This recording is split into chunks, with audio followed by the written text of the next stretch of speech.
Hadirin jamaah semua yang semoga selalu dirahmati Allah SWT pada pagi hari ini baru pertama apa kemarin udah mulai ini? Edisi kedua ini pasca Ramadan. Yang pasti sebagaimana kemarin saya sampaikan di khutbah, meskipun kita sudah tidak di Ramadan, semoga jiwa kita, semangat kita seperti Ramadan. Artinya tingkat intensitas ibadah kita itu ya misal pun turun ya jangan turun drastis, jangan sampai tidak sama sekali. Yang aneh itu ketika orang tidak biasa sholat fardu tapi sholat tarawihnya itu lengkap 30 hari misalnya, ini kan aneh. Seandainya ada, tapi itu sudah masih untung daripada nggak sholat sama sekali. Ya Allah. Pada kesempatan kali ini kita melanjutkan materi kita tentang talak kemarin. Tentang talak, bahwa talak itu ada dua, talak soreh dan kinayah. Talak soreh itu adalah talak yang ketika diucapkan tidak punya arti lain kecuali yang pertama. Nah kalau soreh itu kan artinya jelas ya, secara makna harfiahnya itu maknanya jelas, sehingga ya memang itu. Jadi ketika talak diucapkan dengan kalimat yang jelas-jelas tidak bisa diartikan kecuali artinya talak, maka tanpa niat pun jatuh. Itu kalau talak yang soreh. Tapi kalau talak kinayah itu adalah talak yang masih memungkinkan antara talak atau bukan. Misalnya kayak kemarin contoh itu adalah kita selesai, kita putus itu kan putus apa maksudnya kan? Masih belum jelas. Lo, gue, N misalkan bahasa zaman sekarang, orang sekarang ya, jadi kalau yang kinayah itu maka disyaratkan adanya niat. Niatnya tadi apa? Mengatakan itu. Bahkan termasuk talak yang lewat jabri atau SMS itu, ya itu kan berupa tulisan. Termasuk kita nulis. Kalau zaman dulu kita itu kan belum ada WA, belum ada apa itu sekarang Telegram, SMS, misal dulu itu kan pakai whistle post, pakai telegram zaman dulu itu ya, dulu kan ada telegram ini. Yang dengar, yang paham telegram itu dulu seperti apa ya berarti usianya sudah 40 tahun lebih lah. Tepat aja udah dulu. Jadi kalau misal kita nulis itu termasuk kinayah. Kita jabri termasuk kinayah. Jadi disyaratkan harus ada niat di situ. Saya memang niat untuk mentalak lewat jabri tersebut, lewat tulisan tersebut, lewat SMS tersebut. Itu kalau zaman dulu itu seperti itu. Hanya dikatakan wal kinayah kullu lafzin ihtamalat tolak wa ghairuhu wa yantaqidu tanbihah.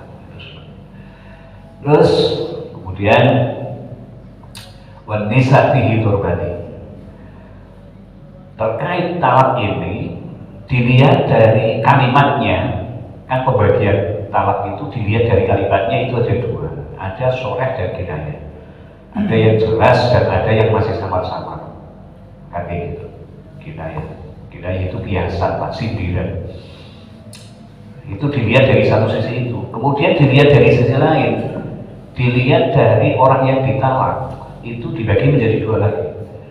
Wan nisa'u fihi turbani darbun fi talaqihinna sunnatun wa bid'atun wa hunna zawatul haid fas-sunnatu ayyuk ya'tulaq fi tuhrin ghairi mujammi'in fi. Jadi intinya kalau dilihat dari perempuannya orang yang ditalak itu, pembagian talak sudah dibagi dua lagi. Yang pertama tolak sunnah dan tolak bid'ah. Yang dimaksud tolak sunnah itu, tolak sunnah itu adalah seorang lelaki, seorang suami itu menjatuhkan talak dalam keadaan istrinya itu suci, artinya suci itu tidak haid. Dalam keadaan istrinya itu suci dan belum sebelum jima di dalam bulan tersebut, dalam daur talak tersebut, dalam daur haid tersebut. Wanita itu kan kalau yang normal, normal itu bukan berarti sehat atau enggak sehat, artinya yang umum lah begitu saja. Yang umum itu kan wanita setiap bulan itu kan ya suci ya haid, yang umum. Tapi ada kejadian yang tidak seperti itu, karena ada wanita yang tidak haid sama sekali, sebagaimana Fatimah Sukamro misalnya. Nah, kemudian ya mungkin ada wanita-wanita yang zaman sekarang sangat mungkin ada ya, itu yang tidak haid sama sekali. Nah ini kita ngomong yang umum, itu adalah orang yang haid suci dalam setiap bulannya, dan itu kebiasaan atau standarnya durasinya haid itu sendiri-sendiri, meskipun yang paling umum adalah seminggu, antara 6 sampai 7 hari dalam satu bulan. Ada yang kadang-kadang cuma 3 hari, 4 hari, nah, itu biasanya cenderung siklus haidnya itu lebih cepat, bisa terjadi 3 bulan, atau 2 bulan 3 kali haid, bisa terjadi itu, seperti itu. Karena kan minimal haid itu kan 24 jam, katakanlah sehari semalam minimal haid. Maksimalnya itu 15 hari. Nah itu ada urusannya sendiri nanti. Mestinya ini kemarin di bab awal tuh ada. Ya, tapi ada, kalau di pesantren itu ada. Makanya meskipun saya laki-laki katakanlah ya lumayan agak paham permasalahan seperti itu, meskipun saya nggak pernah haid. Itu seperti itu, jadi paham. Nah, dan ini sebetulnya kewajiban kita semuanya sebagai seorang suami. Wajib itu ketika bagaimana? Ketika seorang istri itu nggak tahu hukum haid, maka kita yang wajib. Itu.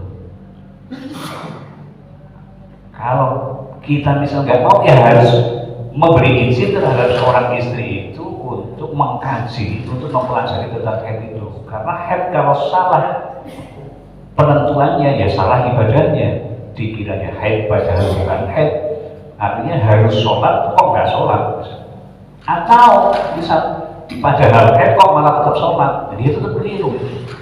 Dan itu perubahannya kan sangat sedikit antara keluar dan nggak keluar itu.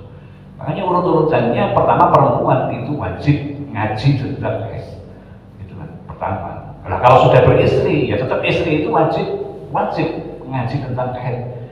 Loh, kalau nggak boleh sama orang suami karena takut kegondol sama Ustaz Fadilah, bisa kayak gitu. Nanti kalau ngaji sama Ustaz Fadilah ini dirayu nanti. Loh, kalau hal seperti itu, maka wajibnya itu pindah menjadi seorang suami Islam yang wajib ngaji tentang haid, kayak gitu kan. Supaya nggak keliru nanti ibadahnya. Itu seperti itu. Kadang-kadang nanti ada orang yang bulan pertama itu haidnya 3 hari, bulan kedua 4 hari, bulan ketiga 7 hari, itu namanya siklus nanti. Kemudian ketika seorang wanita itu kemudian terjadi kekacauan, kan kadang-kadang kacau itu, kadang-kadang sampai 20 hari keluar terus. Nah ini bahkan ada yang berbulan-bulan, biasanya misal itu jawabannya cepat aja. Jadi bahkan sampai berbulan-bulan, biasanya itu kadang-kadang karena apa ya, pindah AB misalnya, biasanya dari pil menuju suntik misalnya atau bagaimana kayak gitu. Itu bisa terjadi seperti itu. Nah itu gimana? Masa selama keluar darah itu kemudian tidak tolak sama sekali? Pasti salah itu kalau begitu hukumnya. Dan salahnya di mana? Makanya hati seorang wanita itu harus tahu persis sampai itu haidnya biasanya berapa hari. Nah kalau yang tadi seperti itu saya maksud dengan siklus 3 hari, bulan pertama, bulan kedua 4 hari, bulan ketiga kemudian 7 hari misalnya, itu jadi siklus sebagai ketika terjadi kekacauan seperti itu. Oh biasanya saya itu 347, ya udah kalau sampai setengah tahun keluar darah terus, bukan haid terus, itu nanti keluar darah terus, ya cara penerapannya seperti itu tadi, maka penting. Dan satu lagi ini mumpung sudah terlanjur ke situ ya. Bagi seorang perempuan itu cara menandai haidnya itu jangan sampai pakai tanggal nasional, pakai tanggal hijriah. Kalau pakai tanggal hijriah, hampir ya boleh dibuktikan, hampir bisa dikatakan. Misal contoh bagi seorang perempuan yang biasanya Syawal satu Syawal misal enggak, katakanlah biasanya haid alias enggak sholat Idul Fitri, biasanya seperti itu. Nggak usah ngaku, ibu-ibu nggak usah ngaku, cukup di dalam hati iya gitu. Biasanya seperti itu. Tapi kalau pakai tanggal nasional geser terus. Bulan ini 4 April, bulan besok otomatis mundur karena hijriah itu lebih sedikit. Bulan besoknya lagi jadi tanggal 2, bulan besoknya lagi jadi tanggal 1, bulan besoknya lagi tanggal 28, terus mundur terus. Jadi sulit. Jadi pakai tanggal hijriah. Boleh dibuktikan. Ya, untuk perempuan pun itu seperti itu. Jadi penerapannya besok hari. Lanjut, ini karena berhubungan juga dengan kenapa saya kaget, karena ini ada hubungannya dengan talak. Talak itu kalau tadi ya saya ulangi lagi biar enakan sudah. Talak itu ada beberapa sisi. Kalau dilihat dari kalimatnya dibagi menjadi soreh dan kinayah, itu sudah. Kemudian kalau dilihat wanitanya itu ada talak sunnah dan talak bid'ah. Sunnah di sini maksudnya boleh, bukan sunnah kebalikan dari wajib. Ada lagi sunnah itu kewajiban, kebalikan dari belum khitan sama khitan. Nah, kan? Jadi sunnah itu ada banyak maksud. Udah sunat belum? Nah itu kan seperti itu, sunat juga itu. Nah, kalau sunat itu kan baiknya ganjil. Jadi kalau anak baru disunat, lebih banyak sunat. Orang itu lebih banyak orang itu baiknya perbanyakin sunat misal. Itu ya bukan berarti kemudian orang yang dihitan harus dihitan bukan cuma sekali, harus 3 kali dihitan. Ini artinya saya sudah membahas masalah kata sunat itu ada beberapa versi. Sunat artinya tadi kalau di kita itu ada maksudnya dihitan, ada sunat yang kebalikan dari makruh, kemudian ada sunat yang di sini itu tadi, sunat yang ditalak itu maksudnya adalah baik dan tidak baik saja. Kemudian wanita sebaiknya makanya dikatakan fasunatu ayyuqi'at tolak fi tuhrin ghairi mujami'in fi. Jadi kalaupun memang mau talak, sebetulnya talak tidak disarankan, tapi ini adalah salah satu solusi ketika ya kita atau suatu keluarga itu memang sudah tidak akan baik lagi. Kalau dipaksakan tidak akan baik lagi, sehingga yang tersiksa dua-duanya, baik suami ataupun istri.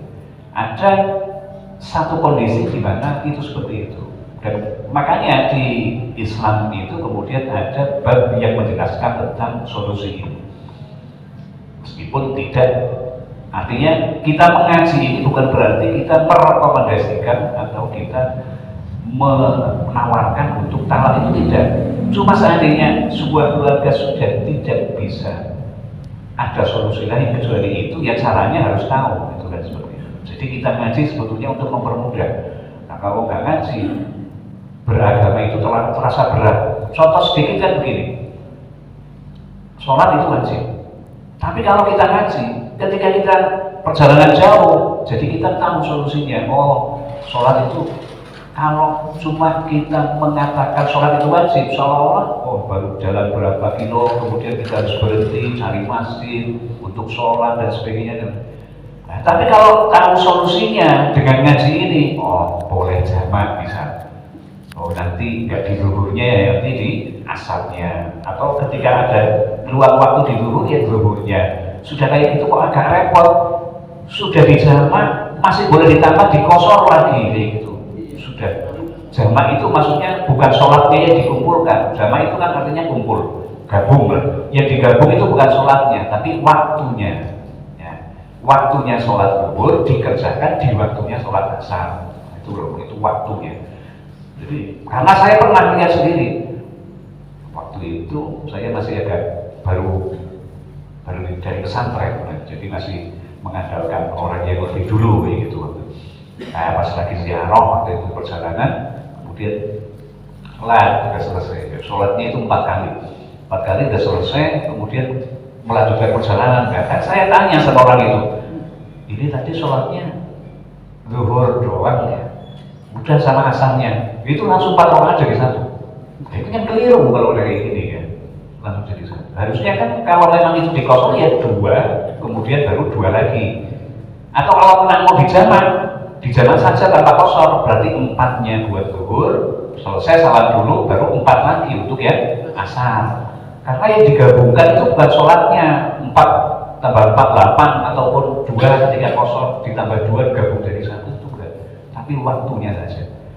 Dan ini solusi yang sangat meringankan kita di dalam perjalanan. Karena Allah itu tahu kita itu kalau mengadakan perjalanan ada beberapa kerepotan, sehingga Allah memberikan solusi keringanan, yaitu yang 4 boleh jadi 2, yang 4 sama 4 boleh digabung waktunya, dan sebagainya. Mal yudrokuluh la yudrokuluh, itu kalau di dalam kaidah fikih, ataupun al-masyaqqatu tajlibut taysir, yang namanya kerepotan itu bisa mendatangkan solusi keringanan hukum, ya, seperti itu. Atau al-amru idza dhaqa ittasara, sesuatu itu ketika repot itu otomatis ada hukumnya itu menjadi luas. Itu hukum-hukum fikih. Orang ngaji fikih itu kalau nggak tahu kaidah fikih ya repot.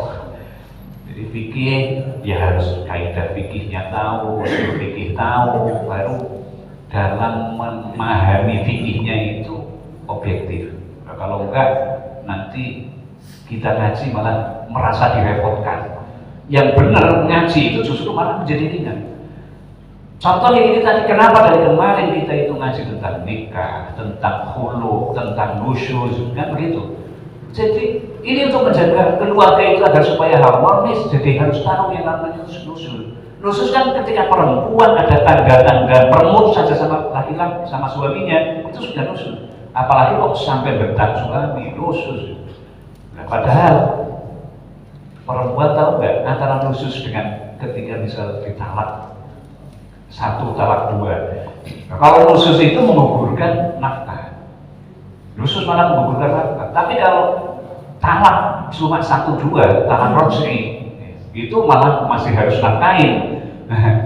Itu masih harus nafkahin. Tapi kalau sampai seorang istri itu sampai marah-marah, bentak-bentak suami dalam sehari itu nggak dinafkahin, itu boleh, tapi tidak wajib. Artinya ya tetap, masa punya anak nggak dinafkahin. Nah, tapi kan untuk memberi efek jerah sebetulnya, untuk memberi efek jerah dan supaya tidak. Bedakan, saya nggak mengatakan tidak boleh dinafkahi, ya. Tapi seorang suami boleh memutuskan itu untuk membuat efek jerah. Nah, jangan keliru nanti di rumah. Hanya pelan-pelan, kalau ngaji fikih itu harus pelan-pelan supaya tidak salah memahami. Kadang-kadang orang ngaji itu yang menyampaikan sudah benar, tapi yang memahami salah. Nah itu nanti udah habis ngaji di rumah, di tetangganya malah cerita hasil ngajinya keliru, jadinya malah memberatkan tetangga-tetangganya, jadinya bikin repot tetangga-tetangganya. Jadi harus pelan-pelan saja. Jadi kemudian ini tadi yang pertama. Yang pertama itu adalah kita kembali ke masalah talak. Pembagian yang kedua itu dilihat dari seorang perempuannya. Perempuan itu ya, di dalam hal talak itu dibagi menjadi dua. Ada yang namanya talaknya talak sunnah dan talak bid'ah. Yang namanya talak sunnah itu adalah seorang suami menjatuhkan talak dalam keadaan posisi istrinya itu sedang suci dari haid dan tidak dukhul di bulan tersebut. Tidak dukhul itu tidak jima lah, ya, jadi tidak jima di bulan tersebut. Kenapa begitu?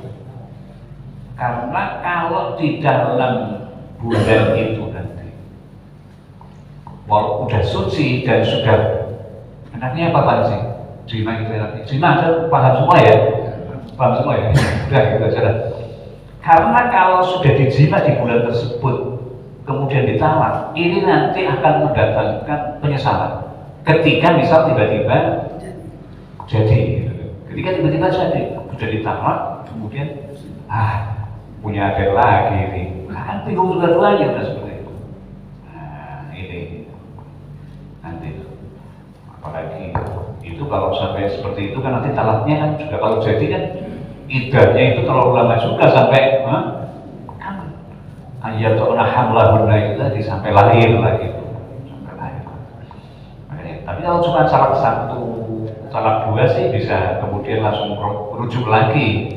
Kalau sampai udah talak 3 kasihan itu wanita yang ditalak baru kemudian apa istilahnya? Enggak, kalau ke dokter itu terus kemudian tahu kemudian hamil itu apa namanya? USG.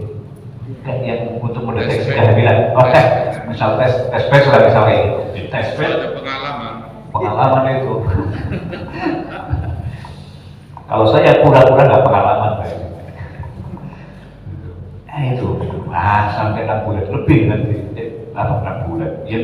Ya rata-rata paling cepat kan 6 bulan terus kemudian. Itu pun prematur biasanya. Ya, sampai 9 bulan misalkan, 9 bulan lebih, katakanlah hampir setahun itu. Seorang perempuan disuruh setahun puasa kayak gitu kan kasihan juga nanti kalau sampai terjadi dalam badanku. Jadi pengetahuan agama kita, kajian-kajian, maksudnya ngaji, ini kan juga dari Rasul juga ya. Pendidikan-pendidikan seperti ini penting. Kita ngaji yang secara sanad mata rantai ilmuwan itu dari Nabi itu seperti itu. Sehingga kita tahu sedetik ini pun itu sudah dipikirkan sama Islam. Jadi bagaimana tidak terjadi penyesalan.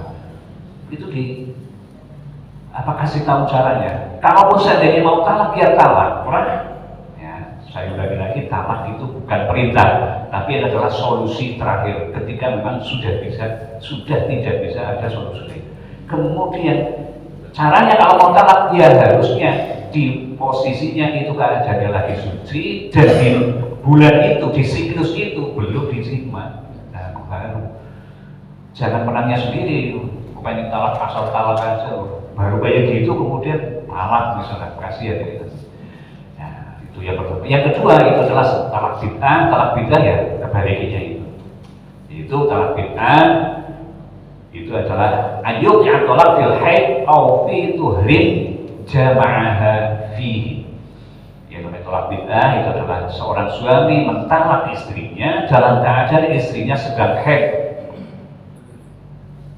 ataupun sedang suci tapi sudah dijima. Kalau tadi kan sudah saya jelaskan alasannya kenapa kalau mau mentalak baiknya itu ya dalam keadaan suci dan belum dijima. Karena kalau dijima itu nanti bisa terjadi kemudian ada penyesalan. Itu. Nah terus kalau yang haid, itu kalau orang mau nalak sebaiknya juga jangan di haid. Karena apa? Kalau orang mentalak, karena suami mentalak istrinya dalam keadaan haid, maka perhitungan iddahnya itu haid yang tersisa itu nggak terhitung sebagai urung. Ya, urung. Istilah urung itu satu paket antara suci dan haid. Itu namanya satu urung. Kan ada salah satu urung di dalam Al-Quran, ya. Itu maksudnya urung itu maksudnya paket antara suci dan haid. Suci dan haid terlaksana itu namanya satu urung. Nanti suci lagi sampai haid lagi, pas masuk suci berikutnya namanya 2 urung, sampai kemudian 3 urung kayak gitu. Nah, jadi nanti kalau posisinya di posisi talaknya, posisi lagi haid itu, haid yang tersisa itu tidak dihitung, sehingga durasi iddahnya itu lebih lama lagi. Jadi lebih lama lagi. Kasihan perempuannya itu. Ya kalau kasihan sebetulnya nggak usah ditalak ya. Enggak, tapi ini solusi ilmu fikih itu kan seperti itu. Jadi agar supaya kita seandainya mau menerapkan hukum ya dengan yang baik. Katakanlah kita menyuruh kebaikan ya dengan cara yang baik, kita mencegah kemungkaran juga dengan cara yang baik. Sehingga ada istilah amar ma'ruf bil ma'ruf, nahi mungkar juga dengan bil ma'ruf juga. Itu mengutamakannya itu seperti itu. Kemudian wadarbun laisa fi talaqihna sunnatun wala bid'atun wa huna arba'un as-saghirah wal aisah wal hamil wa mubtadi'atu allati lam yadkhul biha. Kemudian ada talak yang tidak berhubungan dengan bid'ah dan sunnah, yaitu adalah anak kecil, Kemudian al-ayisa itu tadi orang yang sudah tidak mengalami haid. Tidak mengalami haid itu ada dua. Ada kalanya sudah menopause itu yang sudah umur 40 tahun ke atas. Tapi ada kalanya yang memang belum haid gitu. Atau apa yang memang gak haid itu kan ada. Orang yang gak haid itu kan ada. Kemudian orang yang sedang hamil, beda lagi. Kalau hamil malah itu tidak berhubungan antara sunnah dan bid'ah. Ya, kalau sudah hamil sekalian. Tapi kalau belum hamil, kalau sudah hamil kan tahu resikonya. Oh ini sedang hamil, artinya penyesalan dan tidaknya itu terdeteksi. Tapi kalau yang tadi awal lagi suci, udah pernah zina, nggak tahu tiba terjadi permasalahan yang ringan sampai kemudian terusan kata talak, lah 3 bulan berikutnya baru dengar yang ditalak itu ternyata hamil. Itu kan penyesalannya baru keluar. Tapi kalau orang yang sudah hamil sekalian, itu udah kelihatan. Ini dalam perhitungannya saya talak atau enggaknya sudah jelas. Jadi bukan penyesalan lagi. Artinya ya jelas tingkat penyesalannya itu lebih parah yang awal itu tadi, yang belum tahu hamil atau tidaknya sudah ditalak ternyata hamil. Padahal apalagi kalau misal belum punya anak, mendambakan seorang anak sampai kemudian seorang keluarga itu sampai terjadi pisah, baru gadengan seperti itu, berapa tahun sudah menunggu anak, kemudian terlanjur berpisah, 2 bulan berikutnya ternyata istrinya hamil. Wah ini yang didambah-dambakan padahal. Ya kalau masih dalam talak raj'i ya tinggal bilang saja, saya merujuk kamu, selesai lah. Kalau sampai sudah talak bain ya, sampai kemudian habis talaknya ya sudah gak bisa, kecuali harus diserahkan ke bangsa dulu gitu. Dimuhalili dulu gitu sama Pak Haji. Mau Pak Haji? Ketawa-ketawanya mau enggak itu kan? Menerima jasa muhalil ya Pak Haji. Menerima jasa muhalil dan bergaransi. Enggak, ini canda saja itu, jangan dimasukkan ini. Kemudian, sudah berapa menit lagi? Udah cukup? Ya udah. Nah, saya lihat dulu ini. Oh iya, masih masuk buat besok. Sedikit saja ini. Ya sudah ditolak oleh tolak obrolannya. Nanti kebanyakan. Jadi itulah yang bisa saya sampaikan. Nanti jika ada sesuatu pemahaman yang perlu dipertajam, silahkan disampaikan.